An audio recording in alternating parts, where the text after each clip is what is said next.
Hi, Jim Smith, rental car review number 5, back in Albany, New York. Once again, Saratoga Lake behind me. We've got the new Chrysler 200. Is this just another pretty face, or does it have what it takes? Alright, we have a 2015 Chrysler 200. This is the stripper model. It's pretty much the bare bones Chrysler 200. And I happen to think it's a really good looking car. I think they've got the design elements perfect. The front end is really very pretty. It's well integrated. The grille, the headlights, the Chrysler badge, the chrome trim, everything about the front end I like. As we walk around, belt line molding is good. The greenhouse is great. You know, last week I mentioned that the silhouette of the Toyota Avalon is very similar to the silhouette of this car, and that's true. Similar in size, very similar in shape. It's a good looking car. It's much better executed than the Toyota Avalon. And this is I keep having to reminding myself, this is $10,000 cheaper than the Avalon. The Avalon was $32,000, this is $22,000. Granted, it's the stripper model and we've got some drawbacks there we'll get into, but every angle of this car is really quite good looking. The integrated spoiler in the trunk lid, the teardrop effect of the rear glass, again the chrome trim around the exhaust ports. I mean, it's a good looking car. I think the people who designed this, they have passion for design, and that carries through to the interior, which we'll see in a second. So high marks for style and design, very well done. Glad to see Fiat and Chrysler. This is, by the way, the first joint venture between Fiat and Chrysler, and it uses the new 2.4 liter multi-air Fiat motor and the new 9-speed automatic transmission. But really pretty face. I mean, look at that. It's really a good-looking front end. It's very aerodynamic, and it's very well integrated. I really like the design and style of this car. And here we have Fiat's multi-air 2.4 liter engine. Very interesting motor. It's an inline 4-cylinder with their multi-air technology, which I'm going to explain sitting inside the car because it's pretty cold out here. So I'll be right back. So what is multi-air? Multi-air is basically Fiat's answer to variable valve timing, only it's done in a unique way. The cam profile on the intake valve is got a fairly aggressive lift and a fairly aggressive duration for the valve opening. And then they use a solenoid valve, a hydraulic solenoid, to intercept the mechanical motion of the intake cam before it gets to the intake valve. And that's electronically controlled, so they can basically dictate any duration and any lift that they want within the profile of the camshaft itself. There's 3 modes to it. There's full lift mode, where it basically transfers all the energy from the camshaft into the valve. There's early intake valve closing, where they prematurely close the valve to prevent backflow into the intake charge. And then there's multi-lift, where they can actually open and close the valve several times during the normal course of the camshaft. Does it work? Not really. This engine is a 2.4 liter engine, direct injection with the multi-air, and it produces 184 horsepower, which is not stellar. And it's not very smooth. It's actually a really lousy engine. It's very buzzy, it's noisy, it doesn't like to rev. Whether that's a fault of multi-air or not, I don't know. It's just not a good engine to begin with. So maybe multi-air is in its infancy and it has some ways to go. I mean, you look at the BMW Vanos and the Toyota's VVTi and Honda's VTEC. They're much, much better than the multi-air system, in my opinion. So that's just one little issue that I have with this car. It gets worse. So stay tuned. We're going to do the interior next, and we're going to talk about some of the issues with this car. The interior of this car, it's really very nice. For a cheap car, it's aesthetically pleasing, it's got good quality materials, and it's got good design. Check it out. Some things I really like about the interior. The dash panel is actually segmented into 2 sections. There's the front cowl by the windshield, and then there's the main part of the dashboard. And it creates this line, so the primary cowl swoops around at the door and creates this imaginary line, which is nice. And then the main part of the dashboard is its own structure, which is sort of floating away from that cowl piece. And the speakers are integrated into the front cowl, and then you got your big defroster there in the center cowl. That's kind of nice. Quality materials are really very good. I'm glad they didn't do fake carbon fiber or fake wood. They've just got a black plastic with kind of a satin finish to it, and it complements well with the texture on the dash. Full complement of steering wheel controls is nice to see in a $22,000 car. The gauge cluster itself is very nice. Blue LED bright point for your every 500 RPM on the tach and every 10 miles an hour on the speedometer. I really like the way the blue spills over into the gauge cluster. The center is very configurable. You can do all sorts of stuff there. Not a big fan of the bar graph for the fuel or temperature gauges, but that's just minor. Automatic headlights in a $22,000 car is nice to see, as well as keyless entry, keyless start.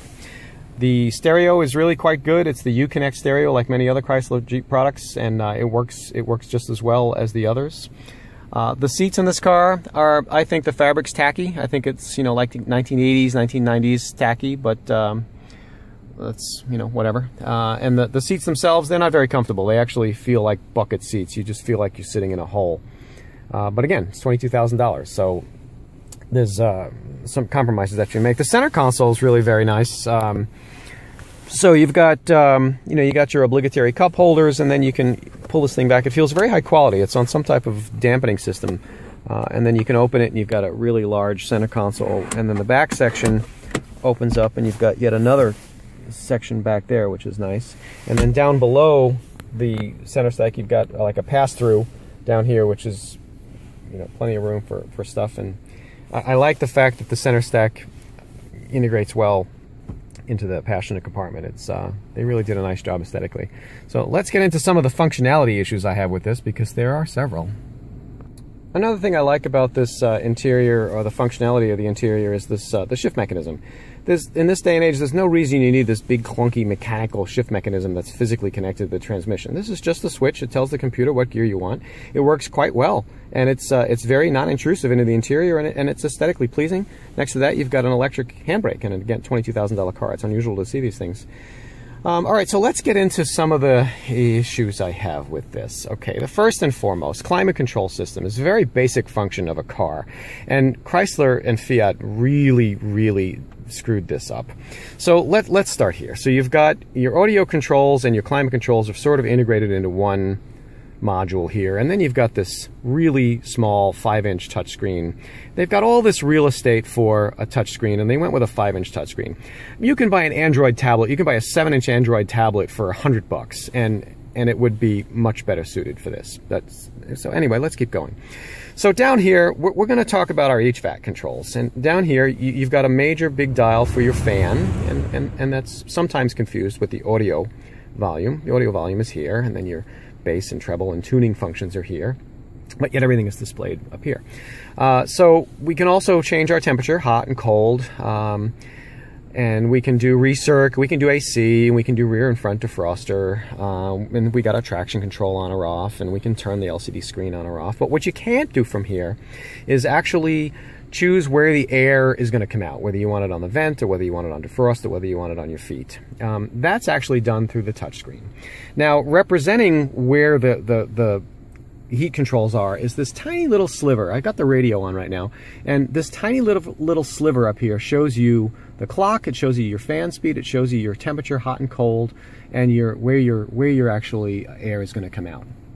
So number one, it's too small. So if I change my fan speed, you can see the fan speed indicator go up there, and if I change my hot and cold, if it's too hot in here and I want to lower this, you can see the little arrow there going from hot to cold. Way too small. And it's the same display on every screen. So if I go to my more, or my media, or my phone, it's the climate control is exactly the same display, and it just doesn't work. So now here's where it gets even better, and this is where it's unacceptable. So I'm going to go back to radio, just because that's where we started, and I want to change. Right now my heat is going all to the floor, and I'm at mid-level temperature. I want to change that. I want to change it so that it comes out at my face and my feet. In order to do that, watch this. So we have to first hit climate, and then we have to hit mode. Then we can select my desired blend, and then we have to hit done, and then we have to go back to media, or I'm sorry, radio. That's unacceptable. That's like 5 clicks of a user interface to get what you want done in a basic functionality of a car. Unacceptable. I'm sure in the higher trim level, the 200C has a bigger touchscreen and it's better integrated, but at any price point, this HVAC control is unacceptable. And we're driving. How does it drive? This is terrible. This is one of the worst cars I've ever driven. It's got to be in my top 3. The transmission is the worst part of this experience. It's a 9-speed automatic. They were doing something very unusual. Instead of a torque converter, it's got some type of grabby clutch that does the engagement prior to and after shifting and as you're getting a rolling start. It's absolutely awful. If you've ever taught somebody how to drive a manual transmission, that's what it's like driving this car all the time. Every shift, you've got driveline snatch that snaps the engine forward and snaps the engine back. You've got horrible shift quality from one point to the next, and because it's 9 speeds, it's constantly shifting unless you're on the freeway. Once you're in 9th speed and you're doing 70 miles an hour, it's actually not that bad. But in all of my driving to work and all of my driving here around Albany and around this beautiful lake, it's just horrible. There's absolutely no attraction to driving this car. The other part of it is the engine. It's a 2.4 liter multi-air engine, and it's buzzy and noisy and obnoxious, and it just doesn't like to rev. And if you slam the gas down from a stop and everything works, it accelerates quite well, but that's it. I mean, the shift quality, I cannot go on and on about how poor the shift quality is and how the transmission is just awful. They need to scrap this transmission and go back to basics. You know, this car is available with a V6 engine, and it's available with a different 9-speed transmission. I really hope, for Chrysler and Fiat's sake, that that is a better package than what's in this, because this is truly terrible. We'll get into some details in a second here. So here we are on a nice backcountry road. We're doing 45 miles an hour, still accelerating. We'll probably get into about 7th gear. Feels like we're in 5th or 6th right now. There's another horrible shift into 6th or 7th, and we're doing about 60. So we're not in top gear, and the transmission, you know, we're on a windy road, so I have to change my throttle inputs gently, you know, to navigate these twists, and each time I do that, the transmission wants to shift. We're in 6th, we're in 7th, we're in 8th, we're in 5th, we're in 6th, and that's quite annoying. Now, nobody behind me, so I'm going to come to a stop here, and as I come to a stop, the transmission has to downshift to get us back into 1st gear, but it does it in such a way, boom, it like skips. Instead of going 7th, 6th, 5th, 4th, 3rd, 2nd, 1st, it'll stay in 5th or 6th, and then when you get to, like, you know, 10 miles an hour, it'll just abruptly go into 1st or 2nd, and it's just terrible. It makes for a really unpleasant driving experience. The other thing, I can't, you know, go on and on about this engine. The 2.4 liter 4-cylinder in this, it's direct injected and it's got this multi-air, but boy, Honda and Toyota and certainly BMW have made better engines than this for decades, and I don't understand how you can make an engine this poor sounding and this poor revving with all this high technology of direct injection and multi-air, you know, variable valve lift. It should be a pleasant experience, and it's not. This is just terrible. And again, I really hope that the V6 and the other 9-speed automatic transmission is better. So that's it for now. I'm going to do a conclusion here in a second. I'm going to head back to the hotel and get my thoughts together. You know, when you're passionate about cars and you work a long day and you come upon the car in the parking lot, it's supposed to be a special place for you to retreat and enjoy driving home. This car is not that. When I first saw this car on the rental car lot, I thought it was very attractive. I don't think it's attractive anymore, because it's dreadful to drive. When I come out of work and I see this car in the parking lot 100 yards away, I cringe at the thought of driving it home, because it's so bad. And maybe that's an unfair statement, because it really is a pretty face, and it's got some design elements that I like, and I think it's got potential. How do I sum this up? Don't buy this car. There are so many better choices on the market. And I want to talk about the transmission again. You know, the reason why we're putting the torque converter transmission out to pasture is because they're terribly inefficient. So there's 3 competing technologies that are vying for the business of what was the torque converter transmission. And one is this transmission, where they put infinite number of speeds so that you have the engine is able to operate at its peak efficiency RPM. The other technology is continuously variable transmissions, which we'll cover in another video, and then direct shift gearbox, which is what Volkswagen's going towards, which again we'll cover in another video. You know, for a long time I thought that this was a good solution. You know, the 6-speed transmission in the Fusion is okay. It has that grabby clutch thing like this does, but it's nowhere near as bad as this. The 8-speed transmission that's in the Jeep Grand Cherokee was excellent. The 6-speed that was in the Tahoe was excellent. This, they just went about it all wrong, and the execution is very poorly done. And really, the quest for the infinite gears has to do with fuel mileage. Everybody's trying to get more and more efficiency out of these engines and more mileage. I'm averaging 24.6 miles per gallon in this 2.4 liter engine. The Toyota Avalon I was getting 22 to 23.